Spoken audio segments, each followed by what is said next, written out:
ಸ್ವಲ್ಪ ಆಟ ಮುಂದೆ ಹೋಗಿ ಸಂದರ್ಭ ಯಾರು ಈಗಾಗಲೇ ಅಂತ್ಯಕ್ರಿಯೆ ಅವರ ಆಶೀರ್ವಾದವನ್ನು ಪಡೆದು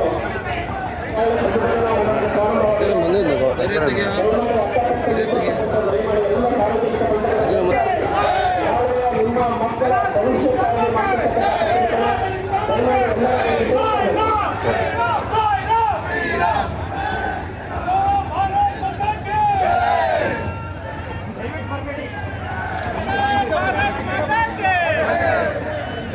ಬರಿಮಳೆಯಲ್ಲಿ ಹತ್ತಪಟ್ಟಲು ನಿಂತು ಗಮನಿಸಿರ್ತಕ್ಕಂಥ ಸಾರ್ವಜನಿಕ ಬಂಧುಗಳು ಕಾನೂನಿಗೆ ರೈತರ ಜಮೀನನ್ನು ಕಬಳಿಸುತ್ತಿರುವ ಕಾನೂನಿಗೆ ರೈತರ ಜಮೀನನ್ನು ಕಬಳಿಸುತ್ತಿರುವ ಕಾನೂನಿಗೆ ಮಠ ಮಂದಿರಗಳ ಜಮೀನನ್ನು ಕಬಳಿಸುತ್ತಿರುವ ಕಾನೂನಿಗೆ ಮಠ ಮಂದಿರಗಳನ್ನು ಕಬಳಿಸುತ್ತಿರುವ ಕಾನೂನಿಗೆ ರದ್ದಾಗಲಿ ರದ್ದಾಗಲಿ ಕಾನೂನು ರದ್ದಾಗಲಿ.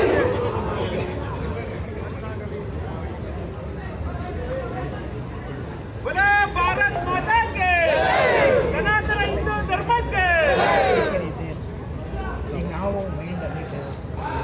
ಸನಾತನ ಹಿಂದೂ ಧರ್ಮಕ್ಕೆ ನಾವೆಲ್ಲ ಹಿಂದೂ ನಾವೆಲ್ಲ ಒಂದು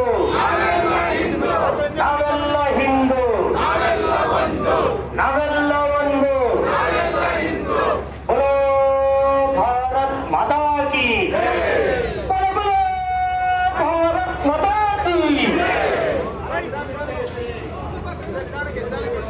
ದಯವಿಟ್ಟು ಕಾರ್ಯಕರ್ತರು ಏನು ಸೈಡಲ್ಲಿ ನಿಂತಿದ್ದಾರೆ ದಯವಿಟ್ಟು ಬ್ಯಾನರ್ ಹಿಂಭಾಗ ಬಂದು ಸೇರ್ಬೇಕಾಗಿ ವಿನಂತಿ. ಬ್ಯಾನರ್ ಹಿಂಭಾಗ ಪರಮ ಪೂಜ್ಯ ಶ್ರೀಗಳು ಬರ್ತಿದ್ದಾರೆ. ತದನಂತರ ಏನು ಮಿಲಿಟರಿ ಅವರು ಶಿಸ್ತಾಗಿ ಬರ್ತಿದ್ದಾರೆ. ತದನಂತರ ಮಹಿಳೆಯರಿಗೆ ಅವಕಾಶ ಮಾಡಿಕೊಡಿ. ತದನಂತರ ಏನು ಸಾರ್ವಜನಿಕರು ಕಾರ್ಯಕರ್ತರು ವಕ್ಫ್ ಕಾನೂನಿನ ವಿರುದ್ಧವಾಗಿ ಯಾರ್ಯಾರು ಘೋಷಣೆಗಳು ಹಾಕುತ್ತಾ ನಾವು ಬರಬೇಕಾಗಿ ವಿನಂತಿ. बोलो भारत माता की.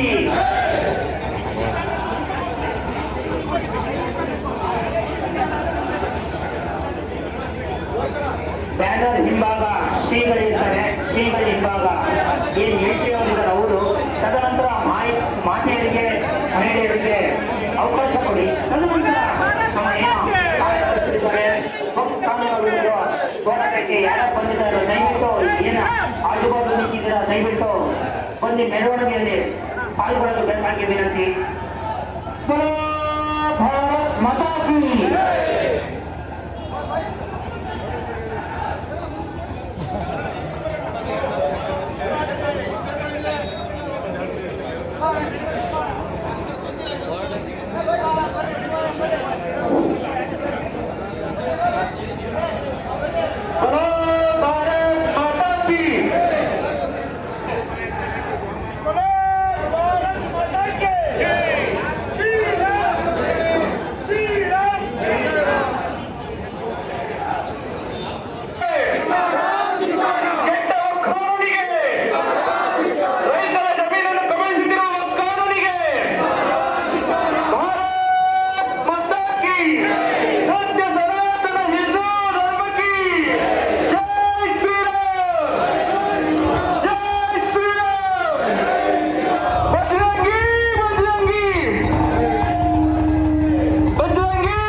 ಸುಖಿನೋ ಭವಂತು ಅಂತ ಹೇಳಿ ಕರೆದು ಊಟ ಹಾಕ್ತೀವಿ, ವಸತಿ ಕೊಡ್ತೀವಿ, ಎಲ್ಲ ಕೊಡ್ತೀವಿ, ಕೊನೆಗೆ ನಮ್ಗಳನ್ನೇ ಅಂತಾರೆ.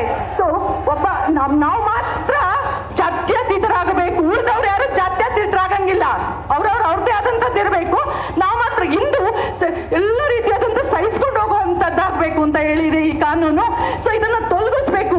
ನಾವೆಲ್ಲ ಪ್ರಜ್ಞಾವಂತರು, ಸುಶಿಕ್ಷಿತರು, ನಾವು ಅರ್ಥಕೊಳ್ಳಿಲ್ಲ ಅಂತ ಹೇಳಿದ್ರೆ ಮುಂದೆ ತುಂಬಾ ಕಷ್ಟ ಆಗುತ್ತೆ. ಇದೊಂದು ಹರ್ತು ಬಾಳೋಣ ಅಂತ ಹೇಳ್ತಾ ಬೋಲೋ ಭಾರತ್ ಮಾತಾ ಕಿರಣಗಳನ್ನು ಕಳಿಸ್ಲಿ. ಇನ್ನ ಉಳುಮಾನವರಾದಂತಹ ನಿಮ್ಮನ್ನು ಎದುರಿಸಕ್ಕೆ ಇನ್ನೆಷ್ಟು ಇಂತಹ ಪ್ರತಿಭಟನೆಗಳು ಬೇಕಾಗುತ್ತೆ ಅಂತ ಹೇಳಿ ಯೋಚನೆ ಮಾಡುವಂತ ಕಾಲಘಟ್ಟದಲ್ಲಿ ನಾವಿದ್ದೀವಿ. ಸೊ ಏನೇ ಆಗಲಿ ಶ್ರೀರಾಮನ ನಾಡಿನಲ್ಲಿ ಜನಿಸಿರುವಂತಹ ನಾವೆಲ್ಲರೂ ಕೂಡ ನ್ಯಾಯಬದ್ಧವಾಗಿ ನಮ್ಮ ಒಂದು ಹಕ್ಕನ್ನು ಪಡ್ಕೊಳ್ಳೋಣ. ಬೋಲೋ ಭಾರತ್ ಮಾತಾ ಕಿ. ಈ ಒಂದು ಪ್ರತಿಭಟನೆಗೆ ನಮ್ಮ ಅರಸೀಕೆರೆಯ ವಕೀಲರ ಸಮಸ್ತರು ಕೂಡ ಸೇರ್ಕೊಂಡು ನಮಗೆ ಸಹಾಯ ನೀಡ್ತಾ ಇದ್ದಾರೆ, ವಕೀಲರ ಬೆಂಬಲವನ್ನು ನೀಡ್ತಾ ಇದ್ದಾರೆ.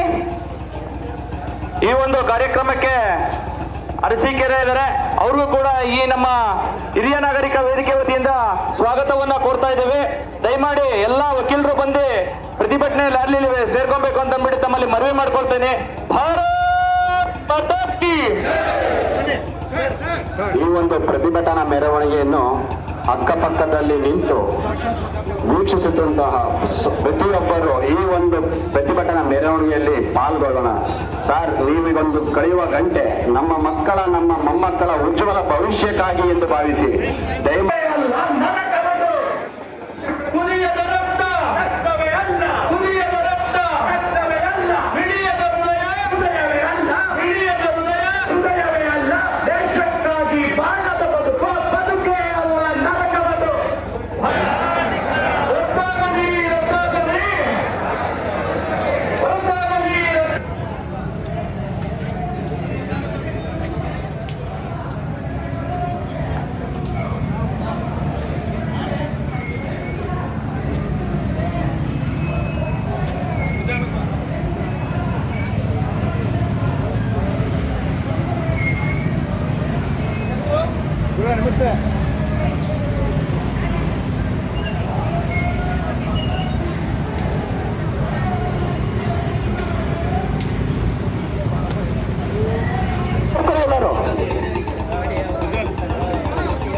ನೋಡಿ, ಗಣಪತಿ ಬಗ್ಗೆ ಎಲ್ರಿಗೂ ಗೊತ್ತು, ಆದ್ರೆ ಗಣಪತಿ ಇರುವಂತ ಸ್ಥಾನ ಕೂಡ ವರ್ಕ್ ಬೋರ್ಡ್ ಆಗಿದೆ ಅಂತ ಹೇಳಿದ್ರೆ ನಂಬಲಿಕ್ಕೆ ಸಾಧ್ಯನಾ?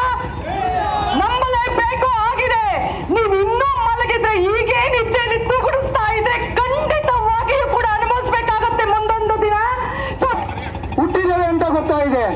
ಈ ಒಕ್ಕ ಕಾನೂನು ಇನ್ನು ಗ್ರಾಮಾಂತರ ಪ್ರದೇಶಕ್ಕೆ ಯಾವುದೇ ಕಾರಣಕ್ಕೂ ಹುಟ್ಟಿಲ್ಲ. ಒಕ್ಕು ಅಂದ್ರೆ ಏನು?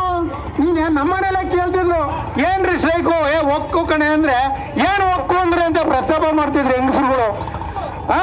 ಒಕ್ಕು ಕಾನೂನು ಅಂದ್ರೆ ಏನು ಅಂದ್ರೆ ನಾವು ಬಿಡಿಸಿ ಹೆಂಗಸರಿಗೆ ಯಾರು ಬೇಕಾದ್ರೂ ಜಮೀನನ್ನು ತಗೋಬಹುದು. ಇವತ್ತು ಮಿಲಿಟರಿ ಅವರಿಗೆ, ದೇಶ ಕಾಯೋರವ್ರಿಗೆ ರಕ್ಷಣೆ ಕೊಟ್ಟು ಏನು ದೌರ್ಜನ್ಯ ಮಾಡುವಂಥವ್ರಿಗೆ ಅವ್ರು ಇವತ್ತ ಏನು ಬಂದೂಕದಲ್ಲಿ ಅಥವಾ ಲಾಠಿನಲ್ಲಿ ಹೊಡೆಯುವಂತ ಕಾನೂನನ್ನು ನರೇಂದ್ರ ಮೋದಿ ಅವರು ತಂದಿದ್ದಾರೆ. ಈ ಕಾಂಗ್ರೆಸ್ ಸರ್ಕಾರ ಏನು ನಮಗೆ ಏನು ರೈತರ ಜಮೀನಿಗೆ ಅನ್ನ ಹಾಕುವಂತ ರೈತರಿಗೆ ಈ ಕಾನೂನನ್ನ ಮೋಸ ಮಾಡಿದ್ದಾರೆ ಅಂದ್ರೆ ಇನ್ನೆಷ್ಟು ಮಟ್ಟಿಗೆ ಇವರು ಸರ್ಕಾರ ಆಳಿದ್ದಾರೆ, ಇವ್ರ ಕೈಲಿ ಆಳಕ್ಕಾಗುತ್ತೆ. ನೋಡ್ರಿ ರಾಹುಲ್ ಗಾಂಧಿ ಅವರ ನಿಮಗೊಂದು ಮಾತನ್ನು ಹೇಳ್ತೀನಿ, ರೈತರ ಕಾನೂನನ್ನು ಹಿಂದಕ್ಕೆ ಪಡೆಯೋದಕ್ಕೆ ನರೇಂದ್ರ ಮೋದಿ ಅವರ ಬೆಂಬಲ ಕೊಡದಲ್ಲ ಹೋದ್ರೆ ನಿಮ್ಮ ಕಾಂಗ್ರೆಸ್ ಸರ್ಕಾರ ವಿರೋಧ ಪಕ್ಷ ಆಗಲ್ಲ, ಜೀರೋ ಆಗುತ್ತೆ ಅಂತ ಹೇಳ್ತಾ ಈ ರೈತರಿಗೆ ಮೋಸ ಮಾಡಿದ ಸರ್ಕಾರ ಮಾಡ್ಬೇಕಾಗ್ತದೆ. ರೈತರಿಗೆ ಮೋಸ ಮಾಡಿದ ಸರ್ಕಾರ ಗುಂಡೂರಾವ್ ಎಲ್ಲಿ ಸತ್ರು ಅನ್ನೋದು ಗೊತ್ತಿದೆ. ಗುಂಡೂರಾವ್ ಎಲ್ರೇ ಸತ್ರು? ನಮ್ಮ ಭಾರತ ದೇಶದಲ್ಲಿ ಸಾಯಲಿಲ್ಲ. ಯಾಕೆ? 130 ಜನ ರೈತರನ್ನ ಕೊಂದಂತ ಸರ್ಕಾರ, ಕೆಟ್ಟ ಸರ್ಕಾರ ಗುಂಡೂರಾವ್. ರೈತರನ್ನ ನವಲಗುಂದ ದುಡ್ಡ ನೇರ ಗುಂಡಿಕ್ಕಿ ಕೊಂದರು ರೈತರನ್ನ ಚಳವಳಿ ಮಾಡುವಾಗ. ನಿನ್ನ ಸರ್ಕಾರ ನೀನು ಸಾಯುವಾಗ ನಮ್ಮ ಭಾರತ ದೇಶದಲ್ಲಿ ಸಾಯಲಿಲ್ಲ ಗುಂಡೂರಾವ್. ನಿನಗೂ ಏನಾರ ಅಂತ ಸರ್ಕಾರ ಗತಿ ಬರಬೇಕು ಅಂದ್ರೆ ರಾಹುಲ್ ಗಾಂಧಿ ಅವರೇ, ಸೋನಿಯಾ ಗಾಂಧಿ ಅವರೇ, ಈ ಸಂಪೂರ್ಣ ನರೇಂದ್ರ ಮೋದಿ ನೀವು ರಾಜಕಾರಣ ನಾಳೆ ಮಾಡ್ಕೊಳ್ಳಿ ಚುನಾವಣೆ ಬಂದಾಗ ರೈತರ ಕಾನೂನಿಗೆ ಏನಾರ ತೊಡಕೊಟ್ಟು ಓಟ್ಗೋಸ್ಕರವ ನೀವು ಕಾಲ್ ಸರ್ರೆ ನಿಮ್ಮ ಕಾಲನ್ನ ಮುರಿಬೇಕಾಗತ್ತೆ ಅಂತ ಇವತ್ತಿನ ಸಂದರ್ಭದಲ್ಲಿ ಹೇಳ್ತೀನಿ. ಬಲೋ ಭಾರತ್ ಮಾತಾ ಕಿ. ಈಗ BR ಅಂಬೇಡ್ಕರ್ ಅವರಿಗೆ, ದೇಶದ ಪಿತಾಮಹ BR ಅಂಬೇಡ್ಕರ್ ಅವರಿಗೆ, ಸಂವಿಧಾನ ಶಿಲ್ಪಿ ಡಾಕ್ಟರ್ BR ಅಂಬೇಡ್ಕರ್ ಅವರಿಗೆ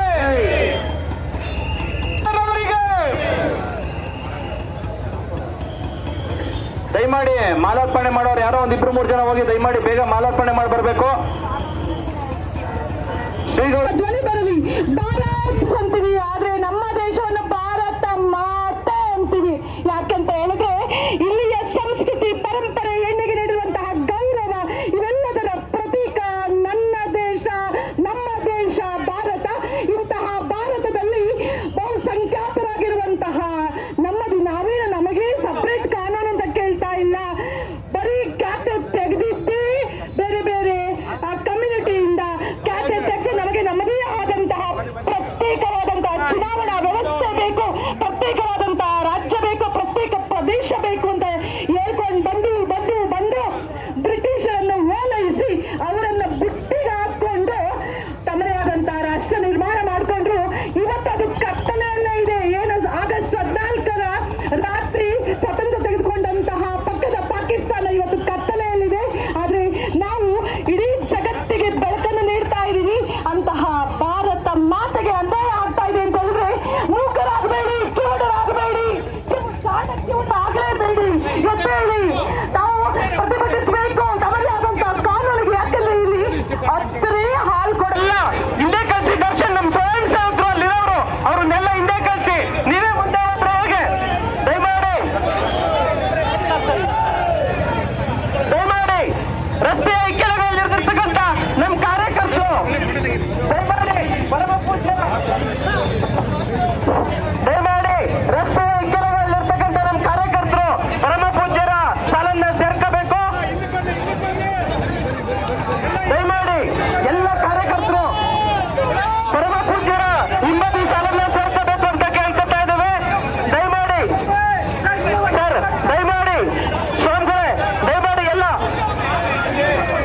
ಮಾತನಾಡಿ. ನಾವು ಪ್ರತಿಭಟನೆಗೆ ನೇಮಿಸಿರೋ ನಮ್ಮ ಸ್ವಯಂ ಸೇವಕರುಗಳು, ನಮ್ಮ ಪ್ರತಿಭಟನೆಗೆ ನೇಮಿಸಿರೋ ಸ್ವಯಂ ಸೇವಕ ಅರುಣಣ್ಣ ಮತ್ತೆ ಬ್ಯಾಚು ದಯಮಾಡಿ ಎಲ್ಲ ಕಾರ್ಯಕರ್ತರನ್ನ ಹಿಂದೆ ಕಳಿಸಿ. ಸ್ವಾಮಿಗಳು ಮುಂದೆ ಬರತ್ತ ಮಾಡಿ, ಗುರುಗಳನ್ನ ಮುಂದೆ ಬಿಟ್ಕೊಂಡು ನಾವು ಹಿಂದೆ ಹೋಗೋಣ. ಗುರುಗಳು ತೋರಿದ ದಾರಿ ನಾವು ಹೋಗೋಣ.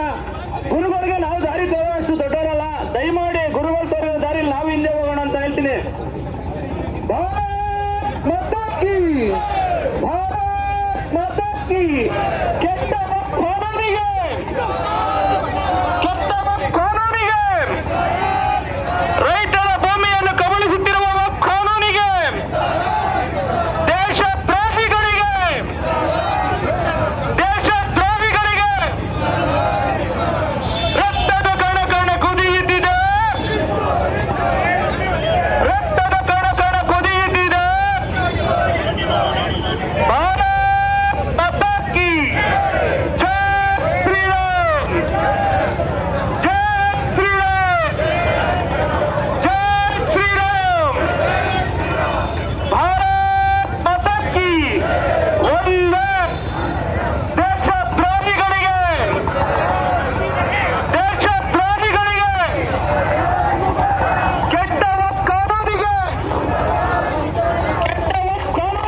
ದಯಮಾಡಿ ಬಂದು ನಿಮ್ಗೋಸ್ಕರ ಮಾಡ್ತಾ ಇದ್ದ ಪ್ರತಿಭಟನೆ ಇದು ಬಂದು ಭಾಗವಹಿಸ್ಬೇಕು. ಅಂಗಡಿ ತಕೊಂಡು ಕುತ್ಕೊಂಡಿದ್ದೀರಾ ನೀವು ಫೈನಾನ್ಸ್ನವರು, ಇಂಡಿಯನ್ ಮನೆ. ನೀವು ನಿಮ್ಗೆ ಹೇಳ್ತಾ ಇರೋದು, ಇಡೀ ಅರಸೀಕೆರೆ ಬಾಗ್ಲಾಕಿದೆ, ನೀವು ತಕೊಂಡು ಕುತ್ಕೊಂಡಿದ್ದೀರಾ?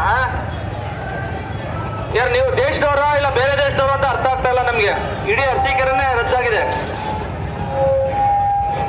ಭಾರತ್ ಮಾತಾ ಕಿ, ಭಾರತ್ ಮಾತಾ ಕಿ, ಸತ್ಯ ಸನಾತನ ಹಿಂದೂ ಧರ್ಮ ಕಿ. ಕೆಟ್ಟದ ಕಾನೂನಿಗೆ, ಕೆಟ್ಟದ ಕಾನೂನಿಗೆ, ದೇಶದ್ರೋಹಿಗಳಿಗೆ, ದೇಶದ್ರೋಹಿಗಳಿಗೆ ಜೈ ಶ್ರೀರಾಮ್, ಜೈ ಶ್ರೀರಾಮ್, ಜೈ ಶ್ರೀರಾಮ್, ಭಾರತ್ ಮಾತಾ ಕಿ, ಸತ್ಯ ಸನಾತನ ಹಿಂದೂ ಧರ್ಮ ಕಿ ಜೈ ಶ್ರೀರಾಮ್. बोलो ಭಾರತ್ ಮಾತಾ ಕಿ, ಸನಾತನ ಹಿಂದೂ ಧರ್ಮಕ್ಕೆ. ನಮ್ಮ ಭೂಮಿ, ನಮ್ಮ ಭೂಮಿ, ನಮ್ಮ ಭೂಮಿ ಒಂದೇ ಬೇಕು, ಬೇಕೇ ಬೇಕು, ಬೇಕೇ ಬೇಕು. ಎಲ್ಲಿವರೆಗೂ ಹೋರಾಟ, ಎಲ್ಲಿವರೆಗೂ ಹೋರಾಟ, ಎಲ್ಲಿವರೆಗೂ ಹೋರಾಟ, ಯಾತಕ್ಕಾಗಿ ಹೋರಾಟ, ಯಾತಕ್ಕಾಗಿ ಹೋರಾಟ? ನಾವೆಲ್ಲ ಹಿಂದೂ, ನಾವೆಲ್ಲ ಹಿಂದೂ. ನಮ್ಮ ಭೂಮಿ, ನಮ್ಮ ಭೂಮಿ ಬೇಕೇ ಬೇಕು, ಬೇಕೇ ಬೇಕು. ಯಾತಕ್ಕಾಗಿ ಹೋರಾಟ, ಯಾತಕ್ಕಾಗಿ ಹೋರಾಟ, ಎಲ್ಲಿವರೆಗೂ ಹೋರಾಟ, ಎಲ್ಲಿವರೆಗೂ ಹೋರಾಟ, ಯಾತಕ್ಕಾಗಿ ಹೋರಾಟ? ನಮ್ಮ ಭೂಮಿ, ನಮ್ಮ ಭೂಮಿ ಬೇಕೇ ಬೇಕು, ಬೇಕೇ ಬೇಕು. ರೈತ ವಿರೋಧಿ ಸರ್ಕಾರಕ್ಕೆ, ರೈತ ವಿರೋಧಿ ಸರ್ಕಾರಕ್ಕೆ, ರೈತ ವಿರೋಧಿ ಸರ್ಕಾರಕ್ಕೆ.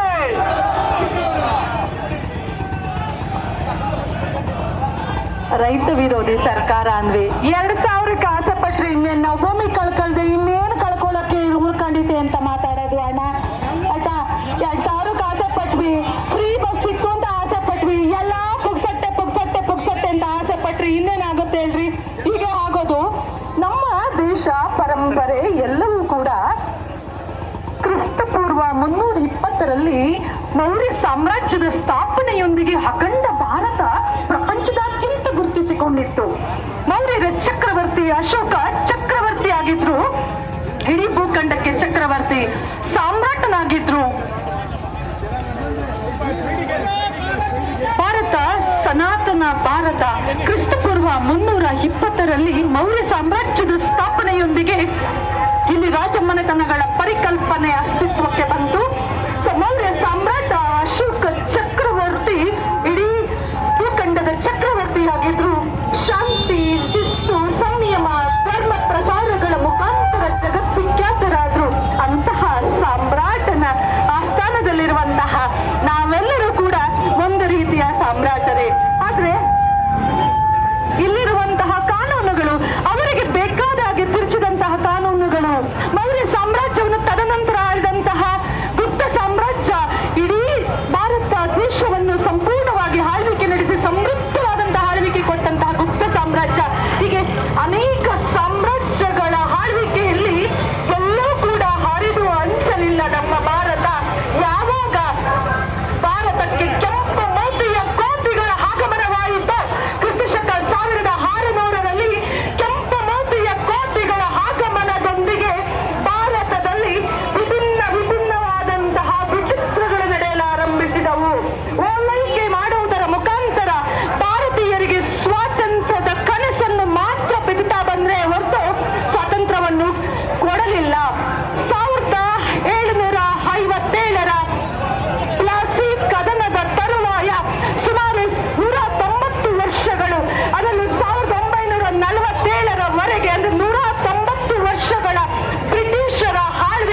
ಮತ್ತೊಂದು ವಿಚಾರ ಗೊತ್ತಾ ಹೇಳ್ತಾರೆ, ನಿಜವಾಗ್ಲೂ ಎಂತ ವಿಷಾದಕಾರಿಯಾದಂತ ವಿಚಾರ ನೋಡಿ. ಒಂದೊಮ್ಮೆ ಗಣಪತಿ ದೇವಸ್ಥಾನದ ಹಾವನ್ನ, ಈಗ ಕರಿಯಮನೆಯ ಹಾವನ್ನ, ಹೀಗೆ ಆದ್ರೆ ನಾವು ಹೀಗೆ ಕಳ್ಕೊಳ್ತಾನೆ ಹೋಗ್ತೀವಿ. ಒಂದು ಕಳ್ಕೊಳ್ಳಿಕ್ ಸಾಧ್ಯ ಇಲ್ಲ. ಮಾತಾಕೆ ಬೋಲೋ ಭಾರತ್ ಮಾತಾಕೆ. ದಯಮಾಡಿ ಎಲ್ಲರೂ ಮಾನವ ನಿರ್ಮಾಣ ಮಾಡಬೇಕು. ದಯಮಾಡಿ ಸರ್ಕಲ್ ನಲ್ಲಿ ಎಲ್ಲರೂ ಮಾನವ ಸರಪಣಿನ ನಿರ್ಮಾಣ ಮಾಡಬೇಕು. ದಯಮಾಡಿ ಸರ್ಕಲ್ ಸುತ್ತರಿರಿ, ಸುತ್ತರಿದು ನಿಂತ್ಕೊಂಡು ಇನ್ನೇನು ಕೆಲವು ನಿಮಿಷದಲ್ಲಿ ಕಾರ್ಯಕ್ರಮ ಶುರುವಾಗುತ್ತೆ. ಎಲ್ಲರೂ ವೇದಿಕೆ ಮುಂಭಾಗ ಬರಬೇಕು. ಒಂದು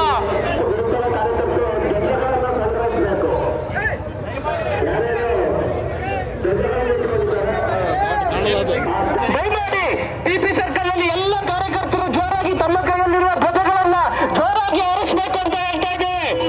ದಯಮಾಡಿ ಎಲ್ಲ ಕಾರ್ಯಕರ್ತರು ಜೋರಾಗಿ ಬಾವುಟಗಳನ್ನ ಹಾರಿಸಬೇಕು ಅಂತ ಕೇಳ್ಕೊತಾ ಇದ್ದೇವೆ. ಬರೋ ಭಾರತ್ ಮಾತಾ ಕೀ, ಪರಮ ಪೂಜ್ಯರಿಗೆ ಬರೋ ಭಾರತ್ ಮಾತಾ ಕೀ. ದಯಮಾಡಿ ಇನ್ನೂ ಜೋರಾಗಿ ಹಾರಿಸಿ ಟಿಪಿ ಸರ್ಕಲ್ ನಲ್ಲಿ. ಹಾರಿಸ್ ಮೂಲಕ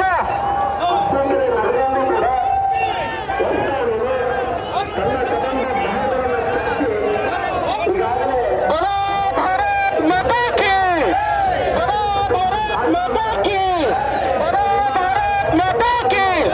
ಸನಾತನ ಹಿಂದೂ ಧರ್ಮಕ್ಕೆ, ಸನಾತನ ಹಿಂದೂ ಧರ್ಮಕ್ಕೆ, ಸನಾತನ ಹಿಂದೂ ಧರ್ಮಕ್ಕೆ, ಬರೋ ಭಾರತ್ ಮಾತಾ ಕೀ.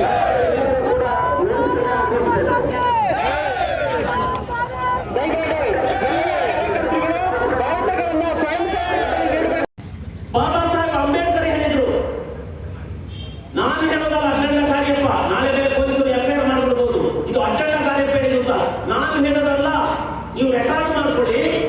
ಬಾಬಾ ಸಾಹೇಬ್ ಅಂಬೇಡ್ಕರ್ ಅವರು ಥಾಟ್ಸ್ ಆಫ್ ಪಾಕಿಸ್ತಾನ ಅಂತ ಹೇಳಿ ಒಂದು ಪುಸ್ತಕ ಬರೆದರು. ಭಾರತದ ವಿಭಜನೆ ಬೇಡ ಅಂತ ಹೇಳಿದ್ರು ಅವರು. ನಾವೆಲ್ಲರೂ ಅಣ್ಣ ತಮ್ಮಂದಿರಾಗಿ ಇರೋಣ ಅಂತ ಹೇಳಿದ್ರು ಬಾಬಾ ಸಾಹೇಬ್ ಅಂಬೇಡ್ಕರ್. ನೀವು ಧರ್ಮದ ಆಧಾರದ ಮೇಲೆ ಆಗುವುದಾದರೆ ಪರವಾಗಿಲ್ಲ ಮಾಡಿ, ಆದರೆ ಪಾಕಿಸ್ತಾನದಲ್ಲಿರುವ ಹಿಂದೂಗಳು ಭಾರತಕ್ಕೆ ಬರಬೇಕು, ಭಾರತದಲ್ಲಿರುವ ಮುಸಲ್ಮಾನರು ಪಾಕಿಸ್ತಾನಕ್ಕೆ ಹೋಗಬೇಕು ಅಂತ ಹೇಳಿದವರು ಬಾಬಾ ಸಾಹೇಬ್ ಅಂಬೇಡ್ಕರ್. ಅವರ ತಾತ್ಸಾನ್ ಪಾಕಿಸ್ತಾನದ ಪುಸ್ತಕವನ್ನು ತೆಗೆದು ಓದಿ, ಪೊಲೀಸರಿಗೆ ಎಲ್ಲರೂ ತರಿಸ್ಕೊಂಡು ನೀವು ಓದ್ಕೊಳ್ಳಿ, ಎಲ್ಲರ ಹಾಕಿದ ಮಗಳು ಅದರಲ್ಲಿ ಮುಂದುವರೆದು ಹೇಳ್ತಾರೆ ಅವರು. Thoughts on Pakistan, I repeat, thoughts on Pakistan ಪುಸ್ತಕದಲ್ಲಿ ಅವರು ಮುಂದುವರೆದು ಹೇಳ್ತಾರೆ, ನಾನು ಇಸ್ಲಾಂ ಧರ್ಮಕ್ಕೆ ಮತಾಂತರ ಆಗೋದಿಲ್ಲ, ನಾನು ಬೌದ್ಧ ಧರ್ಮಕ್ಕೆ ಆಗ್ತೇನೆ. ಯಾಕೆ ಅಂತ ಕೇಳಿದ್ರು. ನೀವು ಯಾಕೆ ಇಸ್ಲಾಂ ಧರ್ಮಕ್ಕೆ ಯಾಕೆ ಮತಾಂತರ ಆಗೋದಿಲ್ಲ ಬಾಬಾ ಸಾಹೇಬ್ ಅಂತ ಕೇಳಿದಾಗ ಅವರು ಎಂದು ಭೂಮಿಗೆ ಇಷ್ಟರಾಗಿರುವುದಿಲ್ಲ, ಅವರ ಧರ್ಮಕ್ಕೆ ಅವರು ನಿಷ್ಠರಾಗಿರ್ತಾರೆ ಅಂತ ಹೇಳಿದ್ರು. ಅವರು ಹೇಳಿದ್ರು, ಭಾರತದಲ್ಲಿರುವ ಮುಸಲ್ಮಾನರು ಅವರ ಧರ್ಮಕ್ಕೆ ನಿಷ್ಠರೇ ವಿನಃ ಭಾರತಕ್ಕಲ್ಲ. ಒಂದು ವೇಳೆ ಒಂದು ಮುಸ್ಲಿಂ ರಾಷ್ಟ್ರ ಭಾರತದ ಮೇಲೆ ದಾಳಿ ಮಾಡಿದರೆ ಇಲ್ಲಿರುವ ಮುಸಲ್ಮಾನರು ಆ ರಾಷ್ಟ್ರಕ್ಕೆ ಬೆಂಬಲ ಕೊಡ್ತಾರೆ ಹೊರತು ಭಾರತಕ್ಕಲ್ಲ ಅಂತ ಹೇಳಿದ್ರು. ನಾನು ಹೇಳಿದಲ್ಲ, ಬಾಬಾ ಸಾಹೇಬ್ ಅಂಬೇಡ್ಕರ್ ಹೇಳಿದ್ದು. ಯಾವುದೋ RSS ನ ಶಾಖೆಯಲ್ಲಿ RSS ವ್ಯಕ್ತಿ ಹೇಳಿದಲ್ಲ, ಬಾಬಾ ಸಾಹೇಬ್ ಅಂಬೇಡ್ಕರ್ ಹೇಳಿದ್ದು. ಅವರಿಗೆ ಅನುಭವ ಆಗಿತ್ತು. ನೋಡಿ, ಇಲ್ಲಿ ನಾವು ಮೆರವಣಿಗೆ ಬಂದೆವು, ಹೌದಾ? ಕೆಲವು ಮುಸಲ್ಮಾನರ ಅಂಗಡಿಗಳು ತೆರೆದು ಜೋರಾಗಿ ನಿಂತಿದ್ರು. ಹೀಗೆ ನೀವೆಲ್ಲ ಹೋಗಿ ಅದೇ ಅಂಗಡಿಯಲ್ಲಿ ವ್ಯಾಪಾರ ಮಾಡ್ತೀರಿ. ಆಗ ಅವರಿಗೆ ಎಷ್ಟು ಒಂದು ಸೌಜನ್ಯಕ್ಕಾದರೂ ಉಂಚಬೇಕಲ್ಲ, ಒಂದು ಸೌಜನ್ಯ. ನಮ್ಮ ಅಣ್ಣಂದಿಯರಿಗೆ ಬೇಸರ ಆಗಿದೆ, ನಾವೇ ಇನ್ನೂ ಅವರಿಗೆ ಉರಿದ ಗಾಯಕ್ಕೆ ಉಪ್ಪು ಸುರಿಯೋದು ಅಂತ ತೆರೆದುಕೊಂಡು ಅವರು ಆ ಒಂದು ದಾಷ್ಟ್ಯವನ್ನು ತೋರಿಸಿದ್ರಲ್ಲ, ಇದಕ್ಕೆ ಏನ್ ಹೇಳಬೇಕು? ನಾಳೆ ಅವರ ಅಂಗಡಿಯಲ್ಲಿ ವ್ಯಾಪಾರ ಮಾಡಬೇಡ್ರಿ, ಮಾಡಬೇಡಿ, ಪಾಠ ಕಲಿಸಿ.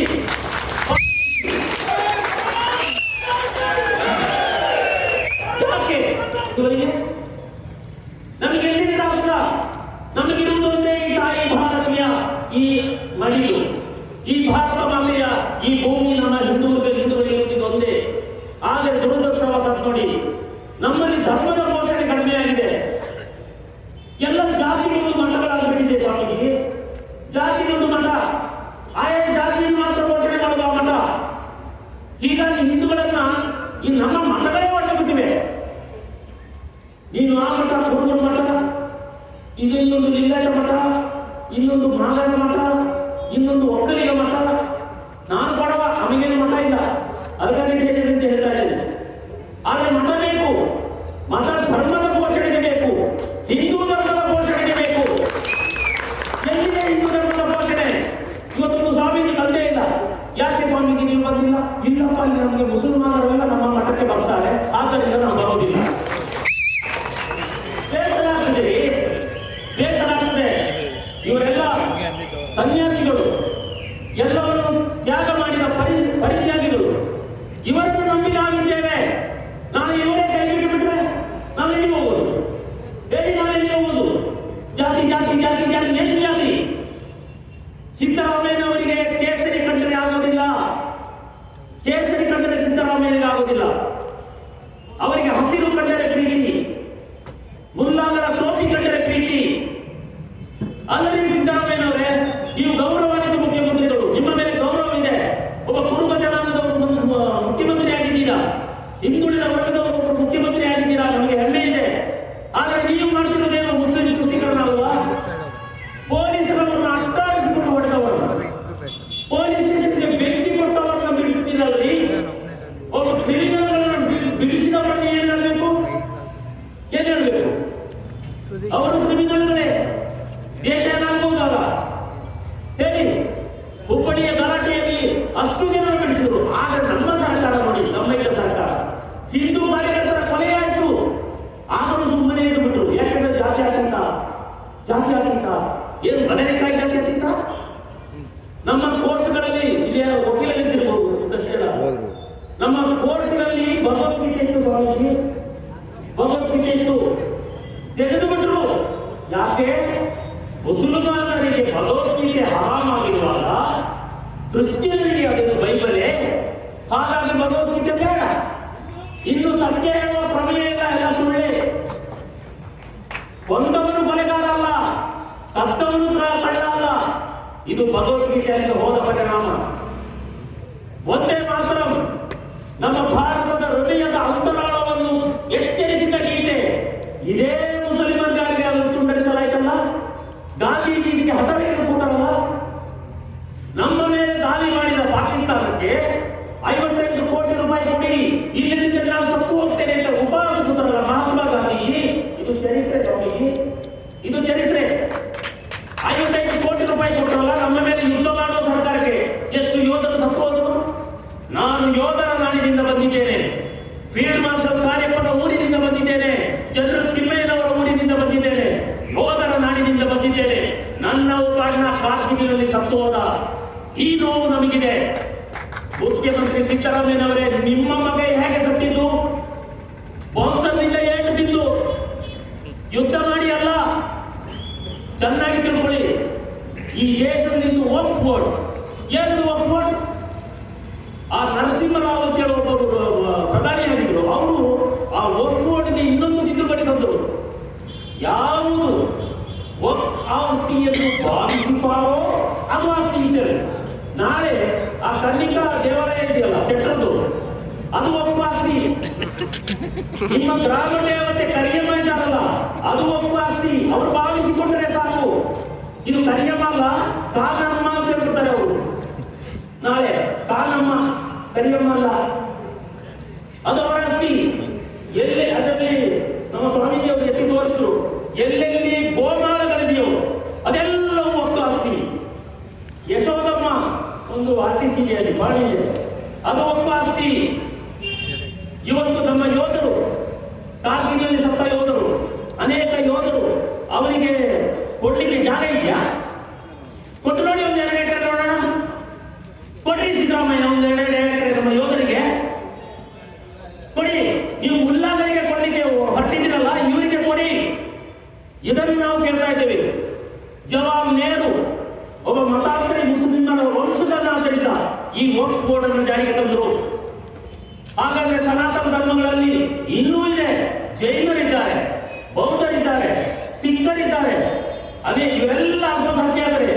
ಇವರಿಗೆ ಯಾಕೆ ಬೋರ್ಡ್ ಇಲ್ಲ? ಇವರಿಗೆ ಯಾಕೆ ಬೋರ್ಡ್ ಇಲ್ಲ? ಅವರ ಮಸೀದಿಗಳಲ್ಲಿ ದುಡ್ಡು ಸಂಗ್ರಹ ಆಗ್ತದಲ್ಲ, ಅದನ್ನು ಯಾರಿಗಾದ್ರೂ ಕೊಡ್ತಾರಾ? ನಮ್ಮ ದೇವಸ್ಥಾನ, ನಮ್ಮ ಈ ಮುಂಜಾನೆ ದೇವಸ್ಥಾನಗಳಲ್ಲಿ ಭಕ್ತರು ಹಾಕಿದ ಭಂಡಾರವನ್ನ ಪಳ್ಳಿ ಕಟ್ಟಲಿಕ್ಕೆ ಕೊಡ್ತಾರಲ್ಲ, ಮಸೀದಿ ಕಟ್ಟಲಿಕ್ಕೆ ಸಿಟ್ಟು ಬರೋದಿಲ್ಲೇನು? ಸಿಟ್ಟು ಬರೋದಿಲ್ಲೇನು? ಇದನ್ನು ಕೇಳಿಕೊಂಡು ಸುಮ್ಮನಿದ್ರೆ ಅವರಂತ ಪ್ರಾಣ ಹೇಳಿ ನಾನು ಹೇಳಿ, ಅದಕ್ಕೆ ಹಾಗೆ ಬದುಕುವುದಕ್ಕಿಂತ ಪ್ರಾಣ ಹೇಳಿ ಸತ್ತು ಬಿಡದೆ ವಾಪಸ್ ಆತ್ಮಹತ್ಯೆ ಮಾಡುವುದು. ನಾವು ಹಿಂದೂಗಳು ಎಚ್ಚರಗೊಳ್ಳದಿದ್ದರೆ, ನಾವು ಹಿಂದೂಗಳು ಜಾಗೃತರಾಗದಿದ್ದರೆ ಇದೇ ಕಾಲಿದೆ ನಮಗೆ. ಇದು ಈಗಿಂದಲ್ಲದೆ ಸತ್ತಾಶ್ರಮದ ಸ್ವಾಮೀಜಿ ಸತ್ತಾನಂದ ಹಿಂದೂ ಧರ್ಮಕ್ಕಾಗಿ ಹೋರಾಡ್ತಾ ಇದ್ದವರು ಸತ್ತಾನಂದ ಸ್ವಾಮೀಜಿ ಅಂತೇಳಿ ಉತ್ತರ ಭಾರತದಲ್ಲಿದ್ದವರು, ಬಹಳ ದೊಡ್ಡ ಸ್ವಾಮೀಜಿ. ಅವರನ್ನು ಬ್ರಹ್ಮಋಷಿ ಅಂತ ಕರೀತಾ ಇದ್ರು. ಅವರನ್ನ ರಶೀದ್ ಅಂತ ಹೇಳುವ ಒಬ್ಬ ಮುಸಲ್ಮಾನ ಜ್ಞಾನಸಕ್ತರಾಗಿದ್ದಾಗ ಬಂದು ಕೊಲೆ ಮಾಡಿದ, ಸಾಕು ಎಂದು ಕೊಂದ. ನಮ್ಮ ಮಹಾತ್ಮ ಗಾಂಧಿ ಅಬ್ದುಲ್ ರಶೀದರನ್ನ ಸಹೋದರ ಎಂದು ಕರೆದರು. ಅದೇ ಸದ್ದಾನಂದ ಸ್ವಾಮೀಜಿಯ ಬಗ್ಗೆ ತುಟಿ ಪಿಟಿಕರಲಿಲ್ಲ. ಇದು ಆವತ್ತಿನಿಂದಲೇ ಮುಸ್ಲಿಂ ತುಷ್ಟೀಕರಣ ಪ್ರಾರಂಭ. ನೀವು ಚಿಂತಿಸಿರ್ಬೋದು, ಇಲ್ಲೇ ಒಂದು 6,000 7,000 ಮತದಾರರಿದ್ದಾರೆ ಮುಸ್ಲಿಮರು ಅಂತ. 7-14 ಆಗುತ್ತೆ, 14-25 ಆಗುತ್ತೆ ಕೆಲವೇ ವರ್ಷಗಳಲ್ಲಿ. ಸ್ವಾಮೀಜಿ ಅವರು ಹೇಳಿದ್ರು ಮಕ್ಕಳು ಜಾಸ್ತಿ ಮಾಡಿ ಅಂತ. ಖಂಡಿತ ಮಾಡಲ್ಲ, ನಾವು ಮಾಡಲ್ಲ. ನಮಗೆ ಒಂದೇ ಮಗು ಸಾಕು, ಇನ್ನೂ ಮುಂದುವರೆದು ಮಕ್ಕಳೇ ಬೇಡ, ಮದುವೆಯಾಗಿ. ಇದು ನಮ್ಮ ಸಿದ್ಧಾಂತದಲ್ಲಿ ಹೋಗ್ತೇವೆ. ಆದರೆ ಅವರಲ್ಲಿ ಹರಾಮ್. ಮಕ್ಕಳು ಜಾಸ್ತಿ ಆಗದಿದ್ರೆ ಹರಾಮ್. ಮಕ್ಕಳು ಜಾಸ್ತಿ ಆದರೆ ಅಲ್ಲಾಹನ ಬಳಿಗೆ ಹೋಗ್ತಾರೆ. ಇದೇನು? ನಾವು ಈ ಜನಸಂಖ್ಯೆ ಬಗ್ಗೆ ಮಾತಾಡಿದಾಗೆಲ್ಲ ಧರ್ಮ ಅಂತಾರೆ ನೋಡಿ. ಯಾವುದೋ ಒಂದು ವೆಬ್ಸೈಟ್ ಅಲ್ಲಿ ಬಂದಿತ್ತು, 2047 ಹೊತ್ತಿಗೆ ಭಾರತವನ್ನ ಇಸ್ಲಾಂ ರಾಷ್ಟ್ರವನ್ನಾಗಿ ಮಾಡಲಾಗುತ್ತೆ ಅಂತ ಅವರು ಘೋಷಣೆ ಮಾಡಿದ್ದಾರೆ. ಅದರ ಹೆಜ್ಜೆಯೇ ಇವತ್ತು ಈ ಕಾನೂನು, ಅದರ ಹೆಜ್ಜೆ. ನಾವು ಇವತ್ತು ಮೌನವಾಗಿದ್ರೆ, ನಮ್ಮ ಹಿಂದೂಗಳು ಇವತ್ತು ಮೌನವಾಗಿದ್ರೆ, ಪ್ರತಿ ಮನೆಗೆ ಈ ಒಪ್ಪಿನ ಭೂತ ಬರ್ತದೆ. ಇದನ್ನು ಭಯಾನಕವಾಗಿ ಹೇಳೋದಲ್ಲ. ಅವ್ರು ಯಾವ ಒಬ್ಬ ಜಮೀರ್ ಖಾನ್ ವರ್ಕ್ ಮಂತ್ರಿ, ಅವರು ಹೇಳ್ತಾರೆ ವಿಧಾನಸೌಧದಲ್ಲಿ, ನೀವು ಟಿವಿಗಳಲ್ಲಿ ನೆನ್ನೆ ನೋಡಿರ್ಬೋದು, ಅದು ಬಂದುಬಿಟ್ಟು ಅದು ಅಲ್ಲೇ ದಾನ ಕೊಟ್ಟಿದ್ದೀರಾ, ದಾನ ಕೊಟ್ಟಿದ್ದು ಆಸ್ತಿ ಅವರಿಗೆ ಅಲ್ಲ, ಹಿಂದೂಗಳಿಗೆ ಆಗ್ತದೆ ಇಲ್ಲ, ಯಾಕೆ ಆಗ್ತದೆ ಅಂತ ಕೇಳಿದ್ರು. ಹೀಗೆ ಕೇಳಿದ್ರು, ಕನ್ನಡ ಹೀಗೆ ಮಾತಾಡೋದು. ಬಂದುಬಿಟ್ಟು ಎಲ್ಲಗೆ ಅಲ್ಲ ಯಾವುದು ತೋರಿಸ್ತಾರೋ ಅದೆಲ್ಲ ಒಪ್ಪಿಗೆ ಅಲ್ಲ. ಅದಕ್ಕೆ ಅಶೋಕ್ ಚೆನ್ನಾಗಿ ಉತ್ತರ ಕೊಡ್ಲಿಲ್ಲ. ಅಶೋಕ್ ನಮ್ಮ ವಿರೋಧ ಪಕ್ಷದ ನಾಯಕರು ಸರಿಯಾಗಿ ಉತ್ತರ ಕೊಡ್ಲಿಲ್ಲ. ಹೇಗೆ ಅಲ್ಲ ಅಂತ ಹೇಳ್ಬಿಟ್ರೆ ಹಾಗಾದ್ರೆ ನಮ್ದು ಈಶ್ವರ ಅಂತ ಹೇಳ್ಬಿಟ್ರೆ ಈ ಭೂಮಿಯೆಲ್ಲ ಈಶ್ವರಂದ, ನಮ್ದು ಕರಿಯಮ್ಮ ಅಂತ ಹೇಳ್ಬಿಟ್ರೆ ಇಡೀ ಎಲ್ಲ ಕರಿಯಮ್ಮಂದ, ಅಲ್ಲೊಂದಿಷ್ಟು ಜಾಗ ಅಷ್ಟೇ ಕರಿಯಮ್ಮಂದು ಪಾಪ. ಆದ್ರೆ ಇವ್ರದಾಗಲ್ಲ. ಅದನ್ನು ಮುಂದುವರಿದು ನರಸಿಂಹರಾವ್ ಮಾಡಿದ್ದು ಅಮೆಂಡ್ಮೆಂಟ್ ಅಂದ್ರೆ, ಯಾವುದು ಎಂದು ಭಾವಿಸಲಾಗುತ್ತದೋ, ಹೇಳಿದ್ದು ಸರಿ, ಯಾವುದು ಆಸ್ತಿ ಎಂದು ಭಾವಿಸಲಾಗುತ್ತದೋ ಅದು ಒಕ್ಕಾಸ್ತಿ. ಯಾವ ಮುಲ್ಲ ಬಂದು ಒಂದು ಗ್ರೀನ್ ಫ್ಲಾಗ್ ಅನ್ನು ನೆಟ್ಬಿಡ್ತಾರೆ ಒಂದು ಖಾಲಿ ಜಾಗಕ್ಕೆ, ಅದು ಒಕ್ಕಾಸ್ತಿ. ಇದನ್ನು ಕಾನೂನು ಜಾರಿ ಮಾಡಲಿಕ್ಕೆ DC ಇದ್ದಾರೆ, ತಹಸೀಲ್ದಾರ್ ಆಯ್ತು, ನಾವು ಪ್ರತಿಭಟಿಸ್ತದೆ. ಇದು ಒಕ್ಕಾಸ್ತಿ ಅಲ್ಲ, ನಂದು ಅಡ್ಡಂಡ ಕಾರ್ಯಕ್ರಮದ್ದು, ಅಡ್ಡಂಡ ಕಾರ್ಯಕ್ರಮದ್ದು ಅಂತ ನಾವು ನನ್ನ ವಾದವನ್ನು ಎಲ್ಲಿ ಮಂಡಿಸಬೇಕು ಗೊತ್ತಾ? ಅವರ ಟ್ರಿಬ್ಯುನಲ್ ಅಲ್ಲಿ, ಅವರ ಕೋರ್ಟಿನಲ್ಲಿ, ನಮ್ಮ ಕೋರ್ಟಿನಲ್ಲಿ ಅಲ್ಲ. ಅವರ ಈ ಕಾನೂನು ನಮ್ಮ ಕೋರ್ಟಿಗೆ ಬರೋದೇ ಇಲ್ಲ, ನಮ್ಮ ವಕೀಲರಿಗೆ ಅದು ಬರೋದೇ ಇಲ್ಲ, ನಮ್ಮ ನ್ಯಾಯಾಧೀಶರಿಗೆ ಅದು ಬರೋದೇ ಇಲ್ಲ. ಅಲ್ಲಿ ಗಡ್ಡ ಬಿಟ್ಟ ಮುಲ್ಲಾ ಅಂತ ಹೇಳುವ ಟ್ರಿಬ್ಯುನಲ್ನಲ್ಲಿರುವ ನ್ಯಾಯಾಧೀಶರಿಗೆ ನನ್ನ ಕೇಸು ಹೋಗ್ತದೆ. ನಾನು ಇದು ಅಡ್ಡಡ್ಡ ಕಾರ್ಯಪರ ಆಸ್ತಿ ಅಂತ ನಾವು ಪ್ರೂವ್ ಮಾಡ್ಕೊಳ್ಬೇಕು. ನಾನೀಗ ಅಜ್ಜನಿಂದ ಬಂದಿದ್ದು, ನನ್ನ ಹೆಂಡತಿ ಮನೆಯಿಂದ ನನಗೆ ಸಿಕ್ಕಿದ್ದು, ನನ್ನ ತಾತನ ಆಸ್ತಿ ಇದು, ನನ್ನ ಅಪ್ಪನ ಸ್ವಯಾರ್ಜಿತ ಆಸ್ತಿ ಇದು ಅಂತ ನಾನು ಪ್ರೂವ್ ಮಾಡ್ಕೊಳ್ಬೇಕು.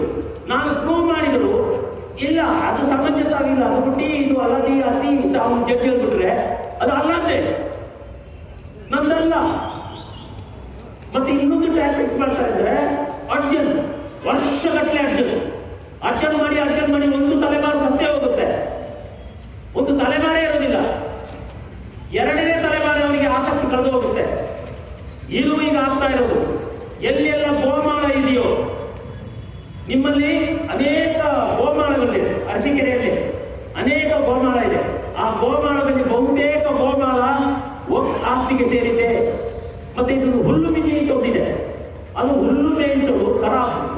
ತರಾವು ಅಂತ ನಿಮ್ಮ ಪಾಣಿಯಲ್ಲಿದೆ. ನಾನು ನೋಡಿದೆ ಬೆಳಿಗ್ಗೆ ನಮ್ಮ ಉಪಾರಕ್ಕೆ ಹೋಗುವಾಗ ಅವ್ರು ತೋರಿಸಿದ್ರು ನನಗೆ.